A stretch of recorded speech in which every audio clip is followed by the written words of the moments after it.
Hello বন্ধুরা, welcome to my new video. তো আজকে ফাইনালি সেই দিনটা আমরা যাচ্ছি, আর আমার ব্যাগ প্যাকিং প্রায় কমপ্লিট। তো তারপর আমি করে নিলাম লাঞ্চ, আর এখানে দিদি চলে এসেছে, আর এখানে আমাদের চলছে লাস্ট মিনিট ব্যাগ প্যাক।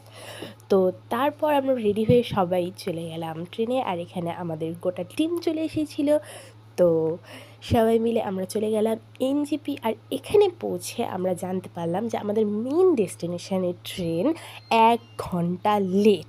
তো আমরা এখানে বসে বসে একটু চাটা খেয়ে নিলাম, আর তারপরে আমরা ট্রেনে উঠে পড়লাম 9টার দিকে। আর এখানে আমরা সবাই এক জায়গায় অ্যাডজাস্ট করে নিয়েছি, কারণ আমাদের আলাদা আলাদা কম্পার্টমেন্টে পড়েছিল। তো তারপর আমরা সবাই মিলে করে নিলাম ডিনার। এই সব কিছু আমরা বাড়ি থেকে নিয়েছিলাম, ফ্রাইড রাইস, চিকেন, সব কিছু। তো এখানে আমি বললেও সারা রাত আমার ঘুম হয় না, কিন্তু ঘুম না হলেও রাত্রি কিন্তু খারাপ কাটেনি। তো আজকে আমাদের ভিডিওটা এখানে এন্ড করছি, দেখা হচ্ছে পরবর্তীতে, বাই।